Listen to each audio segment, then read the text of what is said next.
It began with a photograph. At first glance, there was nothing unusual about a grainy smartphone image taken in low evening light, showing a quiet residential street, a parked car, and a house with its porch light on. It looked ordinary, forgettable, but investigators didn't forget it because something in the image didn't match the timeline.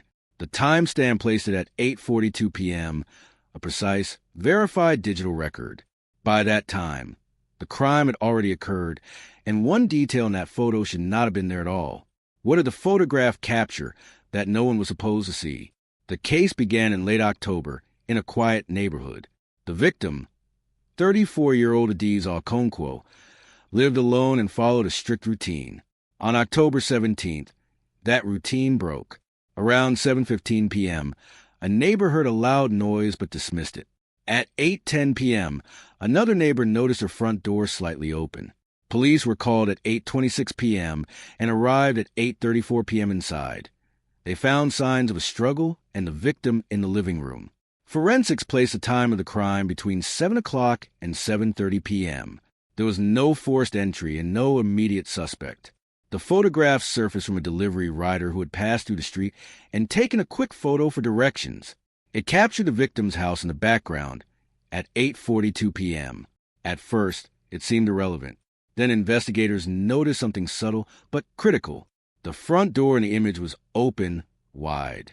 According to reports, by that time, officers had already entered and secured the scene. Yet the photo showed no police presence at all. No vehicles, no movement, nothing. The scene looked untouched. Digital forensics confirmed the image was authentic. The metadata showed no tampering. The GPS coordinates matched the location, and the device clock had synchronized correctly. The timestamp was accurate. This meant the scene in the photograph existed after police had already arrived. Investigators analyzed the details. The porch light cast a shadow across the driveway, undisturbed, suggesting no recent movement. The living room window reflected a faint shape. When enhanced, it resembled a figure standing inside near the entryway, exactly where the victim had been found earlier. But by 8:42 p.m., the body had already been moved and multiple officers were inside. The reflection showed only a single, still silhouette. Attention turned to the parked car in the foreground. Its reflective surface captured another angle of the house. In it, investigators identified a second shape near the front door, partially obscured but distinct. No officer had been recorded in that position. The timeline was reconstructed. The crime occurred between 7 o'clock and 7:30 p.m. Police arrived at 8:34 p.m. and entered at 8:38 p.m. The photograph was taken at 8:42 p.m. That left a 4-minute gap. Body camera footage revealed that as one officer entered at 8:39 p.m., the door slowly closed behind him, as if pushed from inside. It was dismissed at the time, but in the photo minutes later, the door was open again, wider than before, suggesting someone had moved it. Enhanced analysis of the reflection confirmed the figure inside was neither the victim nor an officer. It was someone else. This meant the suspect had never left the house. They had remained hidden even after police arrived. Investigators searched the property again and discovered a concealed space behind a hallway panel. Inside, they found trace evidence and a phone belonging to a former acquaintance of the victim, someone previously questioned and released.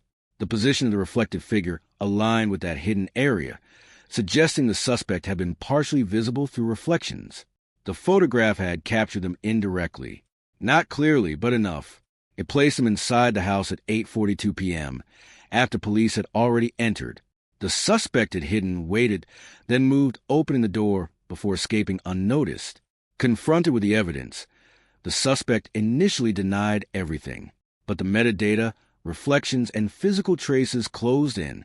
Eventually, they admitted to staying inside after crime, hiding and waiting for a chance to leave. They had believed they went unnoticed. They did not account for the photograph. That single image became the turning point. It didn't show the crime. It didn't directly show the suspect, but it revealed a contradiction that couldn't be ignored. A detail hidden in reflections, shadows, and timing. In the end, there was nothing supernatural, only a moment captured out of place. A photograph taken after the crime that shouldn't have existed, because within it was a truth investigators almost missed. The photo didn't just capture a moment, it exposed the truth.